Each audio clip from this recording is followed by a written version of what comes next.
नमस्ते दोस्तों। क्या आपने कभी गौर किया कि आपका मन कितना चंचल है? आप किसी ज़रूरी काम पर ध्यान देना चाहते हैं, लेकिन आपका दिमाग कहीं और भटकने लगता है। आप कुछ सोचते हैं, लेकिन करते कुछ और हैं। अगर आप भी इस समस्या से जूझ रहे हैं, तो यह वीडियो आपके लिए किसी खजाने से कम नहीं। आज हम बात करेंगे उस गुप्त तकनीक की, जिसे बुद्ध, चाणक्य और दुनिया के सबसे सफल लोग अपनाते थे। यह तकनीक है अपने मन को पूरी तरह काबू करने की, क्योंकि जो अपने मन पर काबू पा लेता है, वही जिंदगी की असली जंग जीतता है। इस वीडियो में मैं आपको एक ऐसी शक्तिशाली विधि बताने जा रहा हूं, जो आपकी इच्छा शक्ति को चट्टान की तरह मजबूत कर देगी, आपके ध्यान को गहरा बनाएगी और आपकी जिंदगी को एक नया मोड़ देगी। तो इस वीडियो को अंत तक जरूर देखिए, क्योंकि आज आप जो सीखने वाले हैं, वह आपका पूरा जीवन बदल सकता है। कभी कभी हमारे मन में बिना वजह अजीब अजीब विचार आने लगते हैं। कोई कुछ कह देता है और हम उस बात को बार बार सोचकर परेशान हो जाते हैं। यह बेचैनी न सिर्फ हमारे दिमाग को थकाती है, बल्कि हमारी सेहत पर भी बुरा असर डालती है। तो सवाल यह है कि इस बेचैनी से कैसे छुटकारा पाएं, अपने मन को कैसे शांत करें और अपनी जिंदगी को और बेहतर बनाएं। आज की इस खास कहानी में मैं आपको गौतम बुद्ध की 4 ऐसी अनमोल आदतों के बारे में बताऊंगा, जिन्हें अगर आप अपनी जिंदगी में अपना लेते हैं, तो आप हर तरह के मानसिक तनाव से मुक्त हो सकते हैं। ये आदतें आपको एक संतुलित, खुशहाल और सफल जीवन की ओर ले जाएंगी। तो तैयार हो जाइए, क्योंकि यह कहानी आपके लिए एक नई प्रेरणा बनने वाली है। चलिए, बिना देर किए कहानी शुरू करते हैं। प्राचीन भारत की एक मनोरम वादी, जहां सूरज की सुनहरी किरणें घने जंगल की पत्तियों से छनकर धरती को स्वर्णिम रंग से सराबोर कर रही थीं। हवा में कमल और चंदन की मधुर सुगंध तैर रही थी, और दूर से बहते झरने की मधुर ध्वनि कानों में शहद सी घुल रही थी। पक्षियों की मधुर चहचहाहट और पत्तियों की सरसराहट से वातावरण में एक अलौकिक शांति थी। इसी पवित्र स्थान पर एक प्राचीन बरगद के पेड़ की छांव में एक बौद्ध भिक्षु ध्यान मग्न बैठा था। उसका चेहरा शांति और ज्ञान की जीवंत मूर्ति सा था, मानो वह संसार की सारी उथल पुथल से परे हो। लेकिन यह शांतिपूर्ण दृश्य तब टूटा, जब घोड़ों की टापों की गूंज ने जंगल की नीरवता को भंग किया। एक युवा राजकुमार अपने रेशमी वस्त्रों और रत्न जड़ित आभूषणों से सजा, पर चेहरे पर गहरी बेचैनी और उदासी लिए भिक्षु के सामने आ खड़ा हुआ। यह कहानी उस राजकुमार के मन की गहरी उथल पुथल और भिक्षु की अमर शिक्षाओं की है, जो न केवल उसे बल्कि हम सभी को जीवन का सच्चा मार्ग दिखा सकती है। आइए, इस कहानी में डूब जाएं और जानें कि कैसे एक बेचैन मन को शांति, साहस और उद्देश्य का रास्ता मिला। राजकुमार ने अपने घोड़े से उतरते हुए भिक्षु के सामने सिर झुकाया। उसकी आवाज में बेचैनी थी, मानो कोई भारी बोझ उसके हृदय पर लदा हो। हे महात्मन, उसने व्याकुल स्वर में कहा, आप सदा कहते हैं कि ध्यान करो, ध्यान करो, पर मेरे लिए तो ध्यान करना तो दूर की बात, मैं कुछ क्षण भी अपनी आंखें बंद करके शांत नहीं बैठ पाता। मेरा मन ऐसा है, मानो कोई जंगली घोड़ा हो, जो हर पल इधर उधर भागता रहता है, कभी रुकने का नाम ही नहीं लेता। भिक्षु ने अपनी आंखें धीरे से खोलीं और राजकुमार की ओर देखा। उनकी नजरों में ऐसी करुणा थी, मानो वे राजकुमार के मन का सारा दुख एक पल में पड़ चुके हों। राजकुमार ने अपनी पीड़ा को और गहराई से बयां किया। जब भी मैं ध्यान करने बैठता हूं, मेरे मन में विचारों का ऐसा तूफान उठता है, जैसे कोई समुद्र उफान पर हो। बीते हुए पलों की स्मृतियां, कभी सुख, कभी दुख, मेरे मन को घेर लेती हैं। भविष्य की चिंताएं, क्या होगा, क्या नहीं होगा, मेरे हृदय को बेचैन कर देती हैं। और न जाने कितनी व्यर्थ की बातें, जो शायद कोई मायने ही नहीं रखती, मेरे मन में घूमने लगती हैं। मैं उन्हें रोकने की बहुत कोशिश करता हूं, पर जितना रोकता हूं, उतना ही मेरा मन और अशांत हो जाता है। अंत में हारकर मैं ध्यान छोड़कर उठ खड़ा होता हूं। उसने एक गहरी सांस ली, जैसे अपने मन का सारा बोझ उस सांस में उड़ेल देना चाहता हो। फिर भिक्षु की ओर विनम्रता से देखते हुए बोला, हे महात्मन, कृपया मेरी इस व्यथा का कोई समाधान बताएं। मैं आपके चरणों में आया हूं, मेरा मार्गदर्शन करें। भिक्षु के होठों पर हल्की सी मुस्कान उभरी, जैसे कोई गुरु अपने शिष्य की जिज्ञासा देखकर प्रसन्न हो। उनकी आवाज शांत थी, पर उसमें गहराई थी, जैसे कोई प्राचीन नदी धीरे धीरे बह रही हो। हे राजकुमार, उन्होंने कहा, समाधान तो तुम्हारे भीतर ही छिपा है, पर पहले यह समझो कि तुम्हारा मन ही तुम्हारा सबसे बड़ा शत्रु बन गया है। सोचो, यह तुम्हारा ही मन है, और वही तुम्हें कुछ पल शांति से बैठने नहीं देता। तुमने इसे इतना स्वच्छंद कर दिया है कि अब यह तुम्हारी आज्ञा नहीं मानता, बल्कि अपनी मर्जी से भटकता है। राजकुमार ने सिर झुकाकर कहा, मैंने बहुत चिंतन किया, पर इस समस्या का कोई हल नहीं मिला। इसीलिए मैं आपके पास आया हूं। कृपया कोई मार्ग दिखाएं। भिक्षु ने कुछ क्षण राजकुमार को गौर से देखा, जैसे उसके मन की गहराइयों को टटोल रहे हों। फिर उन्होंने गहरी सांस ली और बोले, ठीक है, मैं तुम्हें अपने गुरु भगवान गौतम बुद्ध की 4 ऐसी आदतों के बारे में बताऊंगा, जिन्हें छोड़ देने से तुम्हारा मन शांत हो जाएगा, तुम्हारी बेचैनी सदा के लिए समाप्त हो जाएगी, और तुम अपने जीवन को सार्थक दिशा दे पाओगे। राजकुमार की आंखों में उत्सुकता की चमक जाग उठी। वह भिक्षु के और करीब बैठ गया, मानो हर शब्द को अपने हृदय में उतार लेना चाहता हो। भिक्षु ने अपनी बात शुरू की। पहली आदत है, दूसरों के मन को पढ़ने की कोशिश मत करो। तुम और तुम जैसे अधिकतर लोग यही भूल करते हैं। तुम सोचते हो कि वह मेरे बारे में क्या विचार कर रहा होगा? क्या वह मुझसे ईर्ष्या करता है? क्या वह मेरी निंदा कर रहा है? यही सोच तुम्हें सबसे अधिक अशांत करती है। लोग दूसरों के बारे में नकारात्मक अनुमान लगाते हैं। वे मेरी उन्नति से जलते हैं। वे मुझे नीचा दिखाना चाहते हैं। वे मेरी सहायता नहीं करना चाहते, और फिर इन्हीं विचारों में उलझे रहते हैं।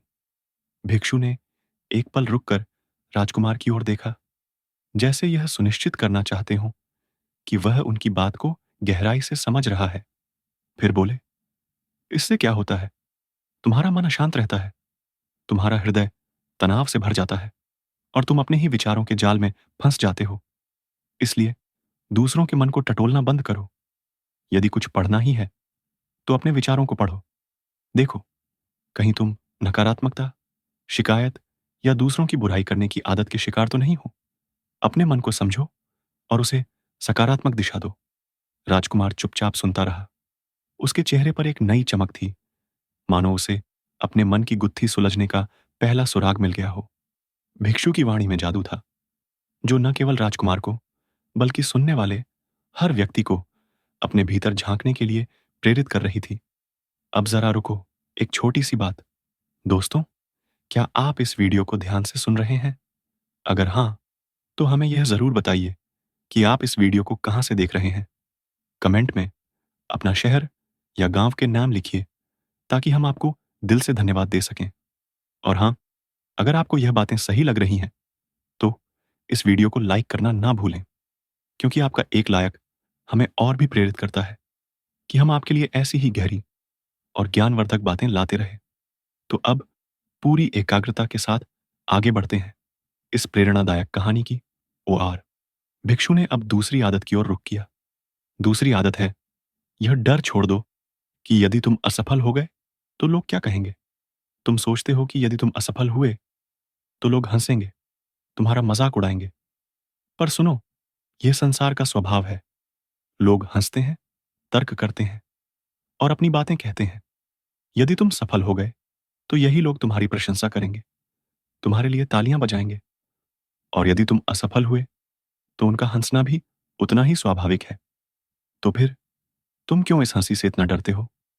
राजकुमार ने गहरी सांस ली, जैसे उसके मन का बोझ कुछ हल्का हो रहा हो। भिक्षु ने अपनी बात को और गहराई से समझाया। सुनो, असफलता सफलता से कहीं अधिक मूल्यवान है। असफलता तुम्हें सिखाती है धैर्य, संयम और निरंतर प्रयास। यह तुम्हें मजबूत बनाती है, तुम्हारे भीतर का योद्धा जागृत करती है।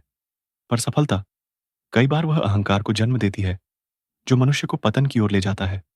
इसलिए असफलता से डरना छोड़ दो, उसे अपने गुरु की तरह स्वीकार करो। भिक्षु ने एक पल रुककर राजकुमार की ओर देखा और कहा, सोचो, यदि तुम किसी पहाड़ पर चढ़ रहे हो और बीच मार्ग में गिर पड़े, तो क्या तुम रुक जाओगे? नहीं, तुम उठोगे, अपने घावों को देखोगे और फिर से चढ़ाई शुरू करोगे। लोग क्या कहेंगे, ये सोचने में समय व्यर्थ मत करो। तुम्हारा मार्ग तुम्हारा है और तुम्हारा लक्ष्य केवल तुम्हारा। राजकुमार की आंखों में एक नई चमक थी। वह भिक्षु की ओर और ध्यान से देखने लगा, जैसे हर शब्द उसके हृदय में गहरे उतर रहा हो। भिक्षु ने अब तीसरी आदत की ओर रुख किया। तीसरी आदत है, समय को व्यर्थ गंवाना छोड़ दो। लोग सोचते हैं कि वे समय को काट रहे हैं, पर सच तो यह है कि समय उन्हें काट रहा है। तुम्हें लगता है कि तुम्हारे पास अनंत समय है, पर यह सबसे बड़ा भ्रम है। जो लोग तुमसे पहले थे, वे भी यही सोचते थे, पर जब उन्हें अपनी भूल का एहसास हुआ, तब तक बहुत देर हो चुकी थी। उनके हाथ केवल पछतावा आया। उन्होंने अपना जीवन व्यर्थ के कार्यों में गंवा दिया, बिना स्वयं को जाने, बिना जीवन की सच्चाई को समझे। भिक्षु ने एक पल रुककर राजकुमार की ओर देखा और बोले, इसीलिए जब तक यह जीवन है, इसे सार्थक कार्यों में लगाओ। स्वयं को जानो, दूसरों की सहायता करो, सत्य का मार्ग दिखाओ और मानवता के कल्याण में योगदान दो। समय को काटने से क्षणिक सुख मिल सकता है, पर जब तुम्हें एहसास होगा कि तुमने कितना कीमती समय व्यर्थ गंवाया, तब तुम स्वयं से नाराज हो जाओगे। यह नाराजगी तुम्हें बेचैनी और दुख देगी।